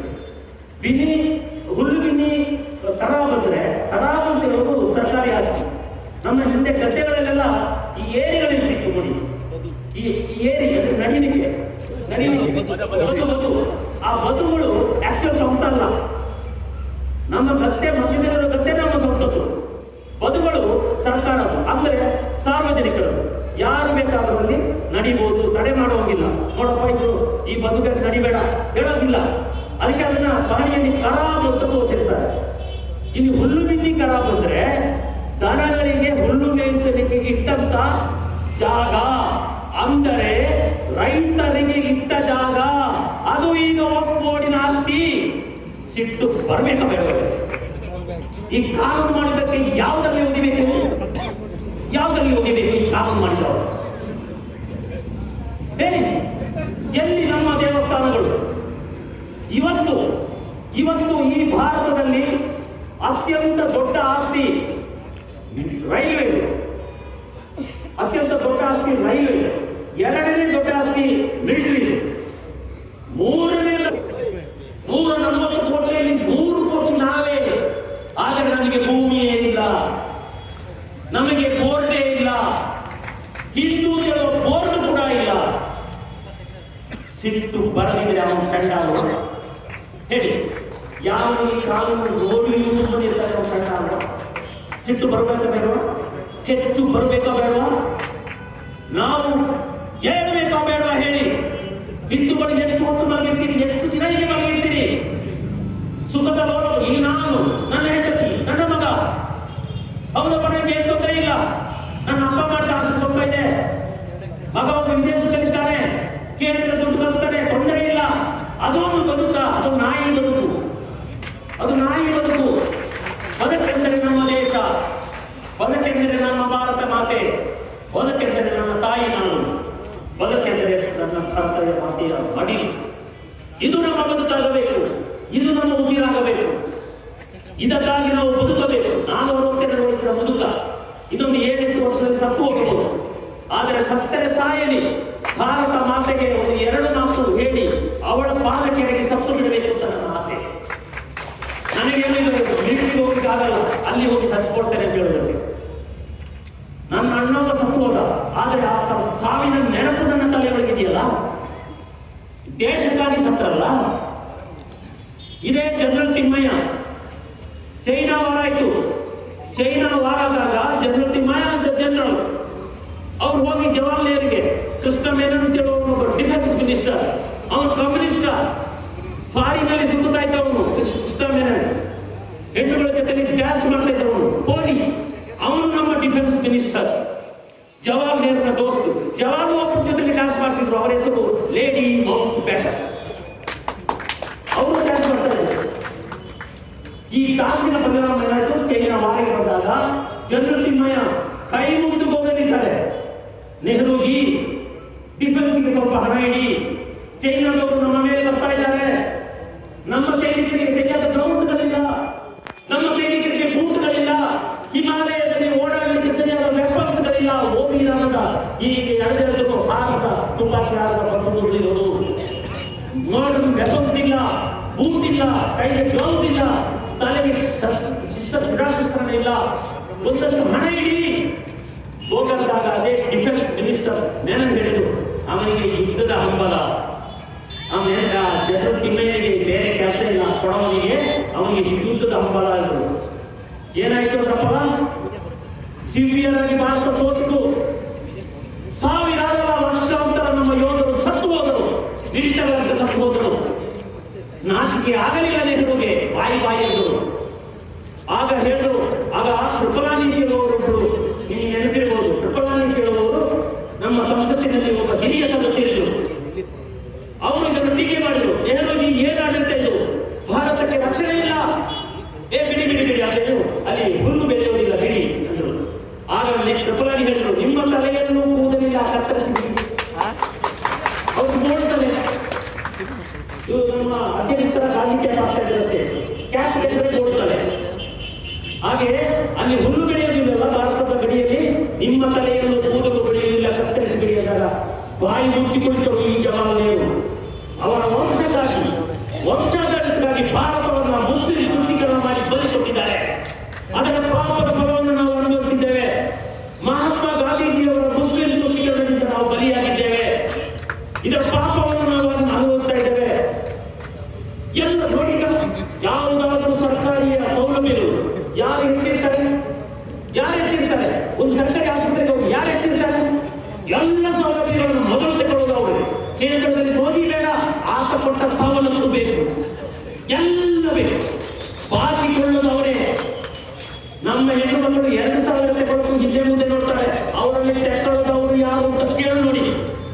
ಮುಸಲ್ಮಾನ ಹೆಂಗಸರಲ್ಲಿ ಯಾರು 2,000 ತಗೊಳ್ತೀರ ಅಂತ ಕೇಳಿ ನೋಡಿ. 4 ಲಾರಿ ಇಟ್ಟವನು ಬಿಪಿಎಲ್, ಮುಲ್ಲಾ ಖಾನ್ ಬಿಪಿಎಲ್, ಹರೀಫ್ ಖಾನ್ 10 ಅಂಗಡಿ ಬಿಪಿಎಲ್. ನಮ್ಮವರಿಗೆ ಕಾರ್ ಇದೆಯಾ, ಬೈಕ್ ಇದೆಯಾ? ಅವ್ರು ಸರ್ ಕಾರ್ ಇದೆಯಾ, ಆಲ್ಟೋ 800 ಅದು ಬಿಪಿಎಲ್, ಇನ್ನು ಎಪಿಎಲ್. ಒಂದು ಕಣ್ಣಿಗೆ ಬೆಣ್ಣೆ, ಒಂದು ಕಣ್ಣಿಗೆ ಸುಣ್ಣ ಸುರಿದರೆ ಅದರ ಪಾಪವನ್ನು ಅನುಭವಿಸ್ತೀರಿ. ಭಾರತ ಮಾತೆ ಬಂದೆಯಲ್ಲ, ಇಲ್ಲದೆ ಹೋಗಿದ್ರೆ ಈ ಭಾರತಕ್ಕೆ ಮೋದಿ ಅಂತ ಒಬ್ಬ ದೇಶಭಕ್ತ ಸಿಗುತ್ತಿರಲಿಲ್ಲ. ಈ ಯೋಚನೆ ಮಾಡಿ, ಒಂದು ವೇಳೆ ಆ ರಾಹುಲ್ ಗಾಂಧಿ ಏನಾದರೂ ಪ್ರಧಾನಮಂತ್ರಿ ಆಗಿದ್ರೆ ಮಾಡುವುದಿಲ್ವಾ ಭಾರತವನ್ನ? ಇದೇ ತರ ಪಾಲನೆಯನ್ನು ಪೀಸ್ ಮಾಡಿ ಉತ್ತರ ಪ್ರದೇಶ ಅಫ್ಘಾನಿಸ್ತಾನಕ್ಕೆ, ಬಿಹಾರ ಬಂಗಾಳಕ್ಕೆ ಈಗ ಕೊಟ್ಟುಬಿಟ್ಟಿದ್ದಾವೆ. ಯಾಕಂದ್ರೆ ಅವನ ಅಜ್ಜನ ಪ್ರಾಪರ್ಟಿ ಹೋಗಿದ್ದು ಗಿಯಾಸುದ್ದೀನ್. ಇದು ನಮ್ಮ ಸಮಸ್ಯೆ. ಯಾಕಂದ್ರೆ ಯಾವ ದೇಹದಲ್ಲಿ ಹಿಂದೂ ರಕ್ತ ಹರಿದೆಯೋ ಅವನು ಹಿಂದೂಗಾಗಿ ಹಂಬಲಿಸುತ್ತಾನೆ. ಹಿಂದೂಗಾಗಿ ಮಹಾತ್ಮ ಗಾಂಧೀಜಿಯನ್ನು ಓದಿಸಿದ್ದು ಒಬ್ಬ ಮುಸಲ್ಮಾನ. ಮಹಾತ್ಮ ಗಾಂಧೀಜಿಯನ್ನು ಆಫ್ರಿಕಾದಲ್ಲಿ ವಕೀಲಗಿರಿಗೆ ಹಚ್ಚಿದ ಮುಸಲ್ಮಾನ. ಇಲ್ಲಿ ಹೇಗಿದೆ ಅವರಿಗೆ ನಮ್ಮ ಮೇಲೆ ಒಂದು ಭಕ್ತಿಭಾವ ಇರಲಿಕ್ಕೆ ಸಾಧ್ಯ? ಇವತ್ತು ಗೋಡ್ಸೆ ಅವರನ್ನ ಕೊಲೆ ಮಾಡಿದರು. ನಾವು ಕೊಲೆಯನ್ನು ಸಮರ್ಥನೆ ಮಾಡೋದಿಲ್ಲ. ಕೊಲೆ ನಾವು ಬೆಂಕಿ ಕೊಡೋದು ಎಷ್ಟು ನಾವು ಭಾಗದ ಜಡಿಕೊಂಡು ನಾವು ಬಂದ್ವಲ್ಲ, ಒಂದು ಸಣ್ಣ ಗಲಾಟೆ ಆಗಿದೆಯಾ? ಒಂದು ಬೇರೆ ತರದ ಘೋಷಣೆ ಹೋಗಿದ್ದೇವ? ಅದೇ ಅವರು ನೋಡಿ ಎಷ್ಟು ಚಂದವಾಗಿ ಹೋಗಿ ಪೊಲೀಸ್ ಸ್ಟೇಷನ್ಗೆ ಬೆಂಕಿ ಕೊಡ್ತಾರೆ. ಅದೇ ಪೊಲೀಸರನ್ನ 2 ಬಾರಿಸ್ತಾರೆ. ಅಲ್ಲಿ ಗೋವು ಹಿಡಿದವರ ಮೇಲೆ ಎಫ್ಐಆರ್, ಗೋವು ಹಿಡಿದವರ ಮೇಲೆ ಎಫ್ಐಆರ್, ಗೋವನ್ನು ಸಾಗಿಸಿದವರ ಮೇಲೆ ಎಫ್ಐಆರ್ ಇಲ್ಲ. ಕುಡಿ ಕೆರೆಯ ಮೇಲೆ ಎಫ್ಐಆರ್. ಯಾಕೆ? ಗೋವು ಹಿಡಿದಿದ್ದ ಅವ. ಯಾರು ನಾಯಿ ಮಾಂಸವನ್ನು ಮಾತಾಡೋ ಅವರ ಮೇಲೆ ಎಫ್ಐಆರ್ ಇಲ್ಲ. ಅಲ್ಲೆಲ್ಲ ರಾಜಸ್ಥಾನದಲ್ಲಿ ನಾಯಿ ತರ ನೀಡುವುದು ಕುರಿ ಇದ್ದವರು. ಈ ವಾರಕ್ಕೆ ನಾನು ಹೇಳುದು ನಾಯಿ ತರ ನೀಡುವುದು ಅದು ಭಾವ ಉದ್ದ. ಅದಕ್ಕೆ ರಾಜಸ್ಥಾನದಿಂದ ಕುರಿ ಕಟ್ತಾರೆ. ಹೌದು, ನೀವು ಕುರಿ ತರ್ತೀರಿ. 10 ಕುರಿ ಮತ್ತು 20 ನಾಯಿ. 10 ಕುರಿ 20 ನಾಯಿ ತರ್ತೀರಿ. ನೀವು ಏನೆಲ್ಲ ಮೋಸ ಮಾಡ್ತೀರಿ? ವ್ಯಾಪಾರದಲ್ಲಿ ಏನು ಮಾಡ್ತೀರಿ? ಹರಾಮ್ ನೋಡಿ, ನೀವು ಹೋಗಿ ಹರಾಮ್ ಎಲ್ಲೆಲ್ಲೂ ಹರಾಮ್ ಬರ್ತಿದ್ದಾರೆ. ನಾನು ನಿಮಗೆ ಒಂದು ಪ್ರಶ್ನೆ ಮಾಡ್ತೇನೆ. ನಾನು ಜಾತ್ಯತೀತವಾದಿ, ಕೋಮುವಾದಿ ಏನಲ್ಲ. ಎಷ್ಟು ಮುಸ್ಲಿಮರು ನಿಮ್ಮಲ್ಲಿ ವ್ಯಾಪಾರ ಮಾಡ್ತಾರೆ? ಹೇಳಿ. ಅವರು ಹುಡುಕಿ ಅಲ್ಲಿ ವ್ಯಾಪಾರ ಮಾಡ್ತಾರೆ. ನಮ್ಮವರಿಗೆ ಏನಾಗಿದೆ ಗೊತ್ತಿಲ್ಲ. ಅವ್ರು ಯಾರೋ ನಮ್ಮ ಪ್ರೊಸೆಷನ್ ಬರುವಾಗ ಹೇಳ್ತಾ ಇದ್ರು, ಯಾವುದೋ ಸಂತೂರ್ ಅಲ್ವಾ? ಸಂತೂರ್ ಯಾರು ನಮ್ದ ಅಲ್ಲ, ಅಂತೂರು ನಮ್ದಲ್ಲ. ನಾವು ಅವರಿಗೆ ಖಜಾನೆಯನ್ನು ಮಾಡಿಕೊಡ್ತಾ ಇದ್ದೇವೆ. ಈಗಾಗಲೇ ಅವರಿಗೆ ಆರ್ಥಿಕ ಸ್ಟ್ರೆಂಥನ್ನು ಮಾಡಿಕೊಡ್ತಾ ಇದ್ದೇವೆ. ಅವ್ರು ಎಷ್ಟು ಆರ್ಥಿಕ ಸ್ಟ್ರೆಂತ್ ಆಗಿ ಆಗ್ತಾರೋ ಅಷ್ಟು ನಮಗೆ ಹಿನ್ನಡೆ ಆಗುತ್ತೆ. ನಮ್ಮ ಹಿಂದೂಗಳು ಬಲಹೀನರಾಗ್ತಾ ಹೋಗ್ತಾರೆ. ನಮ್ಮಲ್ಲಿ ಒಗ್ಗಟ್ಟಿಲ್ಲ ಸ್ವಾಮೀಜಿ, ನಮ್ಮಲ್ಲಿ ಒಗ್ಗಟ್ಟಿಲ್ಲ ಸ್ವಾಮೀಜಿ. ನೀವು ಬೇಜಾರು ಮಾಡಬೇಡಿ. ನೀವು ಒಂದೊಂದು ಜಾತಿಗೆ ಸ್ವಾಮೀಜಿ, ಎಲ್ಲರಿಗೆ ಸ್ವಾಮೀಜಿ ಆಗ ಯಾವಾಗ ನೀವು ಎಲ್ಲ ಹಿಂದೂ ಧರ್ಮಗಳು, ನಮ್ಮ ವೀರಶೈವರ ಧರ್ಮವೇ ಬೇರೆ ಅಂತ ಹೇಳ್ಬಿಟ್ಟಿದ್ರು, ಅದು ಬೇರೆ. ನಾವು ಹಿಂದೂಗಳೆಲ್ಲ ಕೇಳ್ಬಿಟ್ಟಿದ್ರು. ಈಗೇನು ಸ್ವಲ್ಪ ಕಡಿಮೆ ಆಗಿದೆ. ಯಾಕಂದ್ರೆ ಯಾವಾಗ ಸಾವಿಗಳು ಎಚ್ಚರಾದ್ರು ಈ ಧ್ವನಿ ಕಡಿಮೆ ಆಗಿದೆ. ಇದು ನಮ್ಮ ಧರ್ಮವೇ ಬೇರೆ. ಹೌದು, ಇದು ಸಂತರ ನಾಡು. ಈ ಭರತ ಭೂಮಿ ರಾಮಕೃಷ್ಣ ಪರಮಹಂಸ, ಸ್ವಾಮಿ ವಿವೇಕಾನಂದ, ರಮಣ ಮಹರ್ಷಿಗಳು, ಅರವಿಂದರು, ಬಸವಣ್ಣನವರು, ಗುರುನಾನಕರು, ಕಬೀರದಾಸರು, ಸಂತ ಸತ್ಯನಾರಾಯಣ ಶರೀಫರು, ಅನೇಕ ಸಂತ ಋಷಿ ಮುನಿಗಳ ಈ ನಾಡು ಅವರ ಮಾರ್ಗದರ್ಶನದಲ್ಲಿ ಅವರ ಇಟ್ಟ ಹೆಜ್ಜೆಯಲ್ಲಿ ಹೋಗುತ್ತಿದ್ದೇವೆ. ನಾವು ಧರ್ಮವನ್ನು ಹೊಡೆಯುತ್ತಾ ಹೋದರೆ ನೀವೊಂದು ಕರೆ ಕೊಡಿ ಸ್ವಾಮೀಜಿ. ಆ ಸ್ವಾಮೀಜಿ ಇವತ್ತು ಬರಲಿಲ್ಲ, ಮುಸಲ್ಮಾನರಿಗೆ ಬೇಸರ ಆಗ್ತದೆ ಅಲ್ಲ ಅವರಿಗೆ.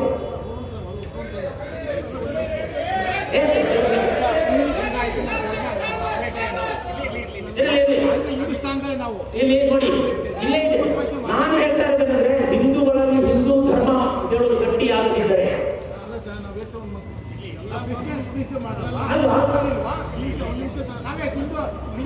ಸ್ವತಂತ್ರ ಧರ್ಮ ಯಾಕೆ ಕೊಡಬಾರ್ದು? ಅದು ನೋಡಿ ಚೆನ್ನಾಗಿದೆ ಇದು. ಯಾಕಂದ್ರೆ ಇಲ್ಲಿ ಮಾತಾಡಿದ್ದೀನಿ, ನಾನು ಮಾತಾಡ್ತೀನಿ. ಈಗ ನಾನು ಮಾತಾಡ್ತೇನೆ. ನಮ್ಮಲ್ಲಿ ನಮ್ಮ ಭಾವ ಹೇಗಿದೆ ನೋಡಿ, ನಮ್ಮಲ್ಲಿ ಭಾವ ಹೇಗಿದೆ ನೋಡಿ. ನಾನು ಹೇಳ್ತಾ ಇರೋದು, ನಾವು ಯಾವಾಗ ಒಗ್ಗಟ್ಟಾಗೋದು, ನಾವು ಇಡೀ ಭಾರತದಲ್ಲಿ ನಾವು ಯಾವಾಗ ಒಟ್ಟಾಗೋದು. ನಾವು ಹಿಂದೂಸ್ತಾನ್ ಬಾಯಲ್ಲಿ ಮುಸಲ್ಮಾನರು ಹೇಳ್ತಾರೆ, ಹಿಂದೂಸ್ತಾನ್ ಮೇರಾ ಹಿಂದೂಸ್ತಾನ್ ಅಂತ ಅವರು ಬಾಯಲ್ಲಿ ಹೇಳ್ತಾರೆ. ಆದರೆ ಅವರು ನೆಲವನ್ನು ನಂಬೋದಿಲ್ಲ, ಧರ್ಮವನ್ನು ನಂಬುತ್ತಾರೆ ಅಂತ ಅಂಬೇಡ್ಕರ್ ಹೇಳಿದ್ದಾರೆ. ಹೀಗೆ ನಾವು ವಿಂಗಡಣೆ ಮಾಡ್ತಾ ಹೋದ್ರೆ ನಮ್ಮ ಧರ್ಮ ಎಲ್ಲಿ ಉಳಿಯುತ್ತದೆ? ನಾನು ಹೇಳುದು ಹಿಂದೂ ಧರ್ಮ ಅಂತ ಹೇಳುವುದು ಸನಾತನ ಧರ್ಮ, ವಿಶಾಲ ಅರ್ಥದ ಧರ್ಮ. ಅದು ಜನಾಂಗದ ಧರ್ಮ ಅಲ್ಲ, ಜಾತಿಯ ಧರ್ಮ ಅಲ್ಲ. ಹಿಂದೂ ಧರ್ಮ ಅಂತ ಹೇಳುವುದು ಒಂದು ಜೀವನ ಪದ್ಧತಿ. ಹಿಂದೂ ಧರ್ಮ ಅಂತ ಹೇಳುವುದು ಒಂದು ಸಂಸ್ಕೃತಿ. ಈ ಜೀವನ ಪದ್ಧತಿ, ಈ ಸಂಸ್ಕೃತಿಯಲ್ಲಿ ನಾವು ಒಂದಾಗಿ ಹೋಗಬೇಕು. ನಮ್ಮಲ್ಲಿ ಜಾತಿಗಳು ಜಾಸ್ತಿ ಆಗಿದೆ ಅಂತ ಹೇಳ್ತಾ ಇದ್ದೀನಿ. ಈ ಜಾತಿಗಳ ಫಲವೇ ಇವತ್ತು ಈ ರೀತಿ ಆಗ್ತಾ ಇದೆ. ಒಂದು ಚುನಾವಣೆ ನಡೆಯಲಿ ಜಾತಿ, ಚುನಾವಣೆ ನಡೆಯುತ್ತಿದ್ದಾಗ ಜಾತಿ, ಎಷ್ಟಾಗಬೇಕು ಈ ಜಾತಿ? ನಮ್ಮ ದಲಿತರನ್ನು ಕೂಡ ದಿಕ್ಕು ತಪ್ಪಿಸಿದ್ದಾರೆ. ನಮ್ಮ ದಲಿತರನ್ನು ವರ್ಣಾಶ್ರಮ ಪದ್ಧತಿ ಮಾಡಿದ್ಯಾರು ನೋಡಿ, ಅದನ್ನು ನಿಲ್ಲಿಸಿ ನಾವು ಸುಧಾರಣೆ ಮಾರ್ಗದಲ್ಲಿ ಸಾಗಿದ್ದೇವೆ. ಈಗ ನಾವು ವರ್ಣಾಶ್ರಮ ಪದ್ಧತಿಯನ್ನು ನಿಲ್ಲಿಸಿ ಬಸವಣ್ಣನವರ ಹಾದಿಯಲ್ಲಿ ನಡೆದಿದ್ದೇವೆ. ಏಕೆಂದರೆ ಎಲ್ಲೂ ಒಂದು ಧರ್ಮಕ್ಕಾಗಿ ಬಸವಣ್ಣ ಹೇಳಿದ ನಮ್ಮದು ಸಪರೇಟ್ ಧರ್ಮ ಅಂತ ಹೇಳಿಲ್ಲ. ನಾವು ಈಗಿನವರು ಹೇಳ್ತಾ ಇದ್ದೇವೆ. ನಾವು ನಾನು ಈ ಸ್ವಾಮೀಜಿಗಳ ಮನಸ್ಸನ್ನು ಬೇಸರ ಮಾಡಲಿಕ್ಕೆ ಇಲ್ಲಿ ನಿಂತಿಲ್ಲ. ಅಲ್ಲಿ ಕೊಡಗಿನಿಂದ ಬಂದು ಅದರ ಅವಶ್ಯಕತೆ ನನಗಿಲ್ಲ. ನಾನು ಯಾವುದೋ ದುಡ್ಡು ಕಾಸಿಗೆ ಬಂದವನಲ್ಲ ಅಥವಾ ಪ್ರಚಾರಕ್ಕೆ ಬಂದವನಲ್ಲ. ನಾನು ಭಾರತ ಮಾತೆಯ ಪುತ್ರ. ಜಾತಿ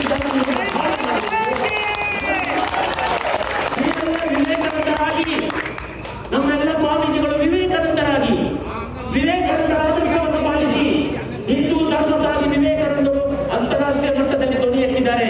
ಹಿಂದೂ ಧರ್ಮ ಎಂದರೆ ಒಂದು ಜಾತಿಗಲ್ಲ, ಹಿಂದೂ ಧರ್ಮ ಎಂದರೆ ಒಂದು ಜನಾಂಗದಲ್ಲ, ಹಿಂದೂ ಧರ್ಮ ಎಂದರೆ ಒಂದು ವರ್ಗದಲ್ಲ. ಹಿಂದೂ ಧರ್ಮ ಅಂದರೆ ವಿಶಾಲ ಅರ್ಥದಲ್ಲಿ ಅದೊಂದು ಸಂಸ್ಕೃತಿ, ಜೀವನ ಪದ್ಧತಿ. ಇದರಲ್ಲಿ ಯೋಧ, ರೈತ, ಎಲ್ಲ ಜಾತಿಯ ಜನಾಂಗಗಳು ಸೇರ್ಕೊಳ್ತಾರೆ. ನಾಳೆ ಈ ನೆಲವನ್ನು ಪ್ರೀತಿಸುವ ಮುಸಲ್ಮಾನ ಕೂಡ ಹಿಂದುವೇ. ವಿಶಾಲ ಅರ್ಥದಲ್ಲಿ ಈ ನೆಲವನ್ನು ಪ್ರೀತಿಸುವ ಮುಸಲ್ಮಾನ ಕೂಡ ಹಿಂದುವೇ. ಈ ನೆಲವನ್ನು ಪ್ರೀತಿಸುವ ಕ್ರಿಶ್ಚಿಯನ್ ಕೂಡ ಹಿಂದುವೇ. ನಾವು ಇಲ್ಲಿ ಸೇರಿರುವುದು ವಕ್ಫಿನ ವಿರೋಧ ಅಂತ ಹೇಳಿದ್ರೆ ಕೆಲವು ಜನ ಅವರಿಗೆ ಸಪೋರ್ಟ್ ಕೊಟ್ಟರೆ ಆಗ್ತದ? ಈಗ ಹೇಳ್ತಾ ಅದು ನಮಗೆ ಹೇಳಿದಲ್ಲ, ಹಿಂದುಗಳಿಗೆ ಬಿಟ್ಟರೆ ಆಗ್ತದ? ನಾವು ಸೇರಿರೋದು ಇಂಥ ಒಂದು ಪದ್ಧತಿಯನ್ನು ನಾಳೆ ಹಿಂದೂಗಳಿಗೆ ಕೊಡ್ಲಿ, ವಕ್ಫ್ ಬೋರ್ಡ್ ತರ ಹಿಂದೂ ಬೋರ್ಡ್ ಕೊಡ್ಲಿ, ಜೈನ ಬೋರ್ಡ್ ಕೊಡ್ಲಿ, ಲಿಂಗಾಯತ ಬೋರ್ಡ್ ಕೊಡ್ಲಿ. ನಿಮ್ಮ ಮಠ ಆಸ್ತಿ ಎಲ್ಲೆಲ್ಲಿ ಖಾಲಿದೆ ಅದೆಲ್ಲ ಬೇರೆ ಸ್ವಾಧೀನಪಡಿಸಿ. ನೀವು ಮುಸಲ್ಮಾನರಷ್ಟು ದ್ವೇಷ ಆಗೋದಿಲ್ಲಲ್ಲ? ನೀವು ಭಾರತದಲ್ಲಿ ಭಾರತ ಮಾತೆಯ ಪುತ್ರರಾಗಿ ಜನಿಸಿದಿರಲ್ಲ? ಸನ್ಯಾಸಿಗಳ ಬಗ್ಗೆ, ಮಠ ಮಾನ್ಯಗಳ ಬಗ್ಗೆ ನನಗೆ ಅಪಾರವಾದ ಗೌರವ ಇದೆ. ಈ ಗೌರವವನ್ನು ಇಟ್ಟುಕೊಂಡೇ ನಾನು ಹೇಳ್ತಾ ಇದ್ದೇನೆ, ಎಷ್ಟು ವರ್ಷ ನಾವು ಈ ಜಾತಿಯಲ್ಲಿ ಸಫರಾಗಬೇಕು, ಎಷ್ಟು ವರ್ಷ ಹೀಗೆ ನಾವು ಸಫರಾಗಬೇಕು, ಎಷ್ಟು ವರ್ಷ ನಾವು ಈ ತರದ ಭಾವನೆ ಪಡಬೇಕು. ನಾವೆಲ್ಲ ಒಂದು ನಿರ್ಧಾರಕ್ಕೆ ಬರಬೇಕು. ನಾವೇನು ಮನವಿ ಸಲ್ಲಿಸಿದ್ದಾರೆ ಇಲ್ಲಿನ ಮುಖಂಡರು, ವಕ್ಫ್ ವಿರೋಧಿ ಸಮಿತಿಯ ಅಧ್ಯಕ್ಷರು ಸೇರಿದಂತೆ ಅದೆಲ್ಲ ನಾವೆಲ್ಲ ಸಹಿ ಮಾಡಿದ್ದೇವೆ. ಇದು ತಲುಪುವಂತೆ ಆಗಬೇಕಾದ್ರೆ ನಮ್ಮಲ್ಲಿ ದೊಡ್ಡ ಮಟ್ಟದ ಜನಜಾಗೃತಿ ಆಗಬೇಕು. ಮನೆಯಲ್ಲಿ ನಮ್ಮ ಮಹಿಳೆಯರು ಮಕ್ಕಳಿಗೆ ಹೇಳ್ಕೊಡ್ಬೇಕಮ್ಮ, ನಮ್ಮ ಮಕ್ಕಳಿಗೆ ಹೇಳ್ಕೊಡ್ಬೇಕು. ಇವತ್ತು ವಿಷಯಗಳ ಬಗ್ಗೆ ಮಕ್ಕಳಿದ್ದಾರೆ, ನನ್ನ ಮಗನೂ ಸೇರ್ಕೊಂಡು ಹೇಳ್ತಾ ಇದ್ದೀನಿ, ಅವರಿಗೆ ಯಾವುದು ಬೇಡ, ಹುಡುಗರಿಗೆ ಮೊಬೈಲ್ ಅನ್ನು ನೋಡ್ಕೊಂಡು ಕೂತ್ಬಿಡ್ತಾರೆ. ಅದೇ ಅವರಿಗೆ ಜ್ಞಾನ, ಅದೇ ಅವರಿಗೆ ತಪಸ್ಸು. ಓದೋದಿಲ್ಲ ಸರಿಯಾಗಿ, ಪಾಠ ಅಲ್ಲ, ಬೇರೆ ಚರಿತ್ರೆಗಳನ್ನು ಓದಬೇಕು, ಬೇರೆ ಪುಸ್ತಕಗಳನ್ನು ಓದಬೇಕು. ನಮ್ಮ ಹಿಂದೂ ಧರ್ಮದ ಬಗ್ಗೆ ಪ್ರೀತಿ ಉಂಟುವಾಗಿ ಮಾಡಬೇಕು, ಜಾತಿಯ ಬಗ್ಗೆ ಅಲ್ಲ. ನಮ್ಮ ವರ್ಣಾಶ್ರಮ ಇತ್ತು ಒಂದು ಕಾಲದಲ್ಲಿ, ಅದನ್ನೆಲ್ಲ ಬಿಟ್ಟು ಮುಂದೆ ಸಾಗಿದ್ದೇವೆ. ಒಂದು ಕಾಲದಲ್ಲಿ ಬ್ರಾಹ್ಮಣರನ್ನು ದ್ವೇಷ ಮಾಡ್ತಿದ್ವಿ, ಬ್ರಾಹ್ಮಣರು ಈಗ ಎಷ್ಟೋ ಫಾರ್ವರ್ಡ್ ಆಗಿದ್ದಾರೆ, ಅವರಲ್ಲಿಯೂ ಸುಧಾರಣೆಗಳಾಗ್ತಾ ಇದೆ. ಎಲ್ಲೆಲ್ಲೂ ಗ್ರಾಮಗಳಲ್ಲಿ ದೇವಸ್ಥಾನಕ್ಕೆ ಸೇರಿಸಿದ ವ್ಯವಸ್ಥೆ ಇತ್ತು, ಅದೆಲ್ಲವೂ ಸುಧಾರಣೆ ಆಗಿದೆ. ದಯಾನಂದ ಸರಸ್ವತಿಗಳು ಸತಿಸಂಗಮ ಪದ್ಧತಿ ಅಂತದನ್ನು ನಿಲ್ಲಿಸಲಿಲ್ವಾ? ಅದು ಹಿಂದೂ ಧರ್ಮದಲ್ಲೇ ಇದ್ದದಲ್ವಾ? ನಿಲ್ಲಿಸಿದ್ದಾರಲ್ವಾ? ನಾವು ಈ ಕಾರಣವನ್ನು ನೆಪವಾಗಿ ಹೇಳಿ ಜಾತಿಗೊಂದು ಧರ್ಮ ಮಾಡಿಕೊಂಡ್ರೆ ನಮ್ಮ ದೇಶ ಉಳಿಯುವುದಿಲ್ಲ.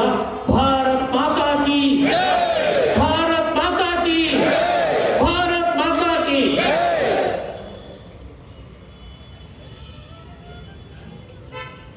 ನಮ್ಮ ದೇಶದ ಈ ಹಿಂದೂ ಧರ್ಮಕ್ಕೆ ಸಂಬಂಧಿಸಿದ ಅಥವಾ ಹತ್ತಿರ ಇರುವ, ಸಂಬಂಧಿಸಿದ ಅಂತ ಹೇಳಿದ್ರೆ ಸಂಬಂಧ ಇಲ್ಲ ಅಂತ ಹೇಳ್ಬಿಡ್ತಾರೆ, ಹತ್ತಿರ ಇರುವ ಎಲ್ಲ ಸ್ವಾಮೀಜಿಗಳು ಈ ಆಂದೋಲನದಲ್ಲಿ ಭಾಗವಹಿಸ ಆಗಬೇಕು. ನೋಡಿ, ಈಗ ನೋಡಿ, ಅಲ್ಲಿ ಒಂದು ಅಲ್ಲಿ ಸ್ವಾಮೀಜಿ ಒಬ್ಬರು ಕೊಡಬೇಕು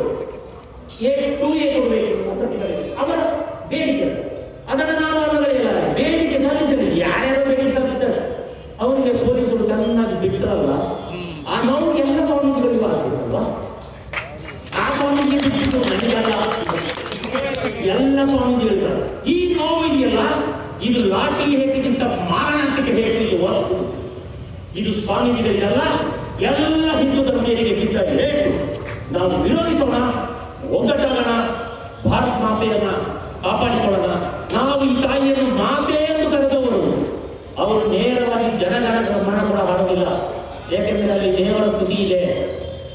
ಒಂದೇ ಮಾತ್ರ ಬಿಟ್ಟು ಹಾಡಲ್ಲ, ದೇವರ ಸ್ತುತಿ ಇದೆ. ಅದಕ್ಕಾಗಿ ಮಾತ್ರ ನಾನು ಹೇಳಿದ್ರು, ಈಶ್ವರ ಅಲ್ಲ ಕೇಳೋ ನಾನು ಅಂತ.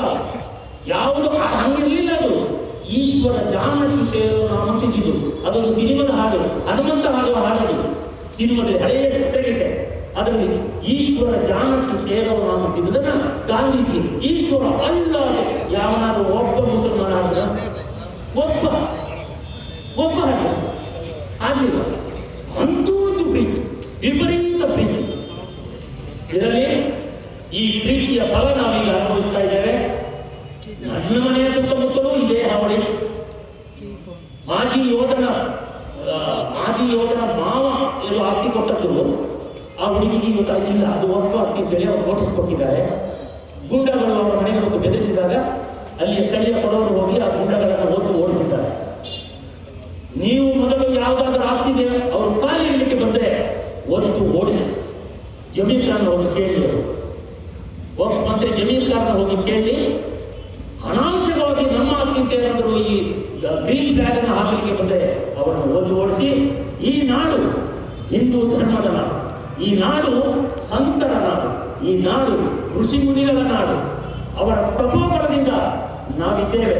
ಇದು ಅನೇಕ ಸಿಂಧು, ಕಾವೇರಿ, ನರ್ಮದಾ, ಈ ಸರಸ್ವತಿ ಇಂಥ ದೇವತೆಗಳ ಹೆಸರಿನಲ್ಲಿ ಹುಟ್ಟಿ ಹರಿಯುತ್ತಿರುವ ನಾಡು. ಈ ಮುಸಲ್ಮಾನರು ಬಂದದ್ದೇ 1400 ವರ್ಷಗಳ ಹಿಂದೆ. ಅದ್ಯಾವುದೋ ಗಜನಿ, ಗೋರಿ, ಈ ದಾಳಿಕೋರರು ಬಂದವರು. ಸನಾತನ ಧರ್ಮಕ್ಕೆ ಯಾವುದು ಹುಟ್ಟುವುದಿಲ್ಲ. ಯಾವಾಗ ಇಸವಿ ಹೇಳ್ಬಿಡಿ ನೋಡೋಣ. ಹಿಂದೂ ಧರ್ಮದ ಇಸವಿ ಇಷ್ಟು, ಇಸ್ಲಾಂ ಧರ್ಮದ ಒಂದು ಇಸವಿ ಇದೆ 2024 ಕ್ರಿಶ್ಚಿಯನ್ ಧರ್ಮಕ್ಕೆ. ಇದು ನಾವು ತಿಳ್ಕೊಳ್ಬೇಕು. ಕ್ರಿಸ್ತ ಶಕ 2024 ಇದು ಕ್ರಿಶ್ಚಿಯನ್ ಧರ್ಮದ ಧರ್ಮ ಅಂತ ಹೇಳೋದಿಲ್ಲ, ಇಸ್ಲಾಂ ಮತ, ಕ್ರೈಸ್ತ ಮತ, ಹಿಂದೂ ಧರ್ಮ. ಭಾರತ್ ಮಾತಾ ಕಿ, ಭಾರತ್ ಮಾತಾ ಕಿ. ಸ್ವಾಮೀಜಿಗಳೇ, ನನ್ನ ಮಾತು ನಾನು ಹೃದಯದಿಂದ ಬಂದ ಮಾತು, ಬಾಯಿಂದ ಮಾತಲ್ಲ. ಹಾಗಿದ್ರೆ ನನಗೆ ಭಯ ಇಲ್ಲ, ನೋವಾಗಿದ್ದರೆ ಕ್ಷಮಿಸಿ. ಈಗ ನಿಮ್ಮ ಮನಸ್ಸನ್ನು ಬದಲಾಯಿಸಿ. ಬಸವಣ್ಣ ನಮ್ಮವರು, ನಮ್ಮ ದೇವರು ಬಸವಣ್ಣ. ನಿಮ್ಮ ದೇವರು ಮಾತ್ರ ಅಲ್ಲ, ನಮ್ಮ ದೇವರು ಬಸವಣ್ಣ. ಬಸವಣ್ಣ ಎಂದೂ ಹೇಳಲಿಲ್ಲ ನಮ್ದೇ ಬೇರೆ ಧರ್ಮ. ಭಾರತ್ ಮಾತಾ ಕಿ.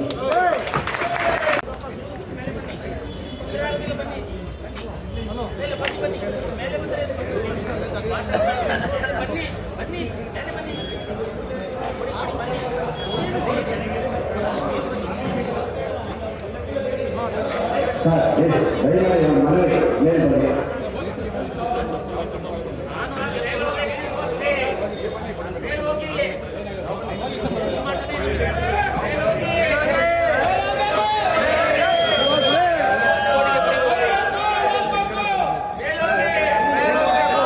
ದಯಮಾಡಿ ನಮ್ಮೆಲ್ಲರ ಮನೆಗೆ ತಾಲೂಕು ದಂಡಾಧಿಕಾರಿಗಳು ವೇದಿಕೆ ಮೇಲೆ ಬಂದು ನಮ್ಮ ಮನವಿಯನ್ನು ಸ್ವೀಕಾರ ಮಾಡಬೇಕು.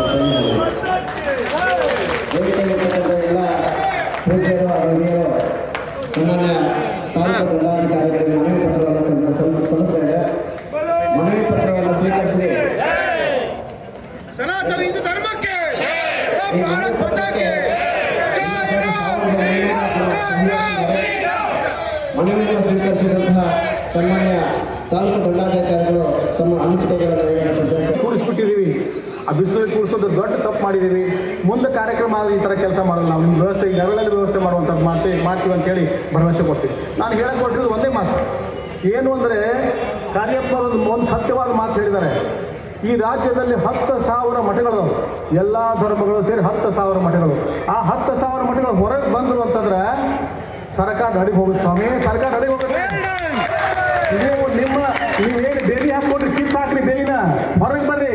ನೀವು ಬರಲಿಲ್ಲ ಅಂದ್ರೆ ಭಕ್ತರಿಗೆ ತೊಂದರೆ ಆದರೆ ನಿಮ್ಮ ಮಠಕ್ಕೆ ಯಾರೂ ಬರೋದಿಲ್ಲ.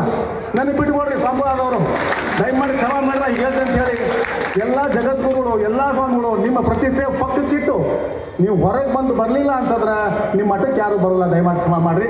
2 ಮಾತು ಹೇಳೋದಕ್ಕೆ ಅವಕಾಶ ಬಂದಿದೆ. ಧನ್ಯವಾದ ಅರ್ಪಿಸಿ ನಾನು ಮಾತು ಮುಗಿಸ್ತೀನಿ. ನಮಸ್ಕಾರ. ಈಗ ವಂದನಾ ಬಣೆ ಶ್ರೀ ದರ್ಶನ್ ಅವರಿಂದ.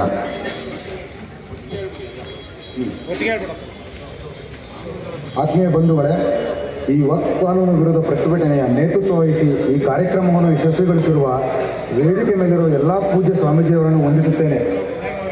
ನಂತರ ನಮ್ಮ ಕರೆಗೆ ಮನ್ನಣೆ ನೀಡಿ ಈ ಕಾರ್ಯಕ್ರಮಕ್ಕೆ ಮುಖ್ಯ ಭಾಷಕರಾಗಿ ಆಗಮಿಸಿ ನಮಗೆ ಪ್ರೇರಣೆ ನೀಡಿದ ಶ್ರೀ ಅಡಂಡ ಕಾರ್ಯಪ್ಪನವರಿಗೆ ಧನ್ಯವಾದಗಳು.